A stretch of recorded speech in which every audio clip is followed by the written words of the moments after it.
काशी गंगा नाव मेरे वीर नहीं माने मेरो मनुआ।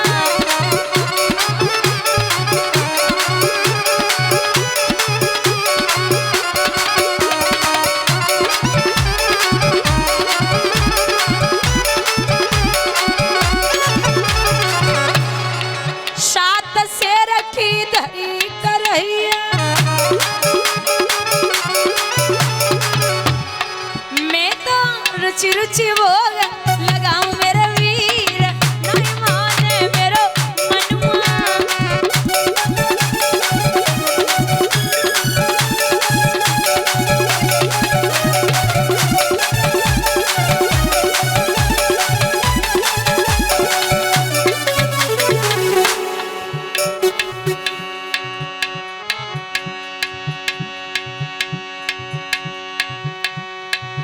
श्री गोवर्धन महाराज महाराज तेरे माथे मुकुट विराज रहो।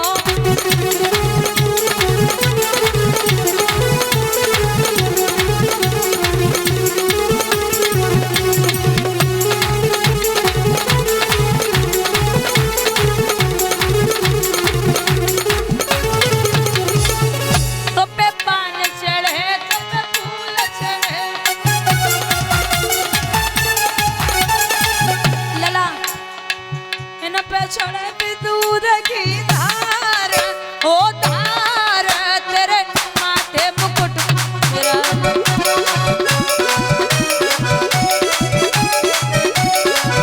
बोलिए मानसी गंगा की।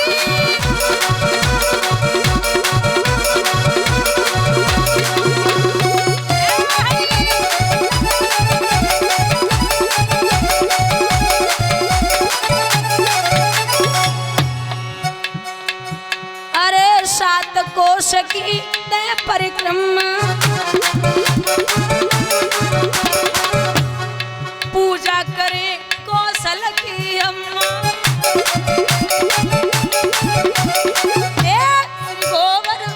श्री गोवर्धन महाराज महाराज तेरे माथे मुकुट विराज रहो।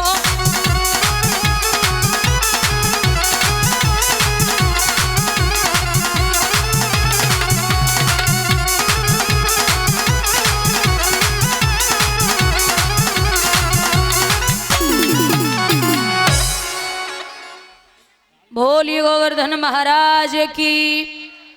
भगवान आज पूजन करवा रहे हैं। जमीन पे हाथ मारा है जहां से गंगा प्रकट हुई जिसका नाम पड़ा है मानसी गंगा।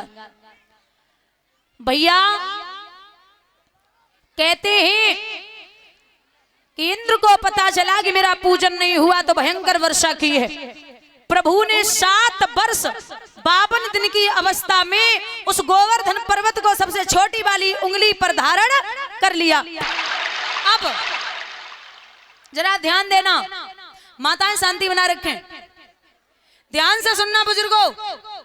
इतनी वर्षा हुई है ब्रज में, इतनी वर्षा हुई है लेकिन एक भी बूंद नहीं आई। अब शंका होती है कि इतनी वर्षा होने के बाद पानी गया कहां? पानी गया कहां? तो बात उस समय की है, त्रेता युग की। त्रेता युग में जब रावण के यहां से मैया सीता वापस आई थी तो उनकी इच्छा थी कि मैं ब्राह्मणों को भोजन कराऊं, संतों को भोजन कराऊं। तो राम जी निमंत्रण देते थे, संत और विद्वान ब्राह्मण भोजन करने आते थे। कोई 2 पूड़ियां खाता, कोई 4 खाता और निकल लेते। तो मैया सीता को यह लगता था कि ये पेट भर के भोजन नहीं करते हैं, तो क्या करें? राम जी से कहा कोई ऐसा संत लेके आइए जो पेट भर के भोजन करके यहाँ से जाए, मेरी आत्मा को शांति मिले। राम जी बोले तुम्हारी ज्यादा इच्छा है, तो अगस्त ऋषि को लेकर के पहुंच गए। अगस्त ऋषि से हाथ जोड़ के एक बात कही, महाराज आप इतना भोजन करना, इतना भोजन करना, जब तक मैं मना न करूं तब तक भोजन करना बंद मत करना, ठीक है? अब भोजन करने के लिए ऋषि बैठ गए। एक दिन है गो, 2 दिन है गए, 3 दिन है गए, 4 दिन है गए, 5 दिन है गए, भोजन कर वो बंद नहीं कर रहे। जब भोजन करना बंद नहीं हुए तो गणेश जी हलवाई बन के आए गए, रिद्धि सिद्धि भी भोजन बनाने के लिए आ गई। महाराज 15 दिन हो गए, बाबा भोजन करना बंद नहीं कर रहे। सब थक गए कि कैसे भोजन करना बंद करेंगे। अंत में मैया सीता राम से बोली कि कैसे संत लेके आए हो महाराज, ये भोजन करना बंद नहीं कर रहे। राम जी बोले अब पेट भर के खिला दे, जब तुम्हारा मन भज जाए तो हमें बता दियो। महाराज 1 महीना हो गया, ऋषि भोजन करते जा रहे हैं। 1 महीने के बाद मैया सीता बोली प्रभु अब मैं थक गई। जाकर के बाबा से कहा कि हे प्रभु, जब आधा भोजन हो जाता है तो पानी पिया जाता है। 1 महीना हो गया भोजन करते करते, बोले जब आधा भोजन हो जाता है तो पानी पिया जाता है। ऋषि बोले बिटिया जब आधा हो जाए तो हम पानी पी लिए, आधा ही नहीं हुआ। और टाइम बीता तो मैया परेशान है। श्री राम जी ने कहा है कि हे प्रभु अब अपनी माया समेटिए, भोजन करना बंद हुआ। जब भोजन करना बंद किए हैं प्रभु वो ऋषि जी, तो भगवान बोले अब पानी चाहिए आपको। बोले हाँ। विचार किया भगवान ने कि जब इतना भोजन कर चुके हैं तो पानी कितना पिएंगे, तो छोड़िए आप इस युग में भोजन कर चुके हैं, अब द्वापर में पानी पी लेना। जितना भी पानी गोवर्धन पूजा में इंद्र वर्षा करेगा, जितना भी वर्षे आप मुंह खोल के सारा पानी पी जाना। बोलिए गोविंद भगवान की। इसीलिए महाराज ब्रज पे कोई भी बूंद नहीं आई। यहां देखा है 49 पवन लगे पड़े, बरसात हो रही है लेकिन कोई आंच नहीं आई। इंद्र आकर के प्रभु के चरणों पर गिर पड़ा, माफ करना, अपनी लीला को समेट लो। क्षमा याचना मांगी, घमंड दूर हुआ। प्रभु सभी ब्रजवासियों के साथ में पुनः अपने धाम के लिए आए हैं। महाराज श्री सुखदेव भगवान वर्णन करते हैं राजन परीक्षित, अनेक लीलाएं भगवान ने अपने बाल्यावस्था में की हैं और भगवान बड़े होते जा रहे हैं।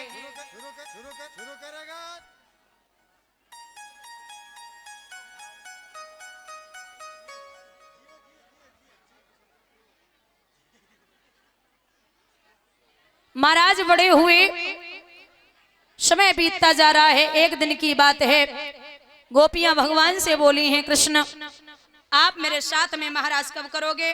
भगवान बोले समय आने पर।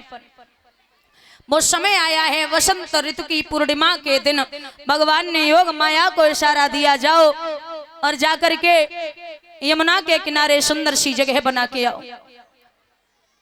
यमुना के किनारे सुंदर सी जगह योग माया ने बनाई है। उस जगह को देख करके भगवान बड़े प्रसन्न हुए। बंसी को उठाया और बंसी को उठा करके भगवान अपने होठों से लगा करके बजाने लगे। ऐसी मुरली की धुन महाराज पागल करने लगी है सखियों को।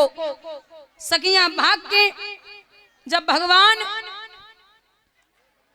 के पास में पहुंची हैं तो भगवान बोले, महाराज भगवान बोले फिर ध्यान देना, अगर आप किसी का निमंत्रण करो और वो निमंत्रण करने के लिए आपके यहाँ पहुंच जाए, फिर आप उससे ये पूछो क्या लेने आए हो।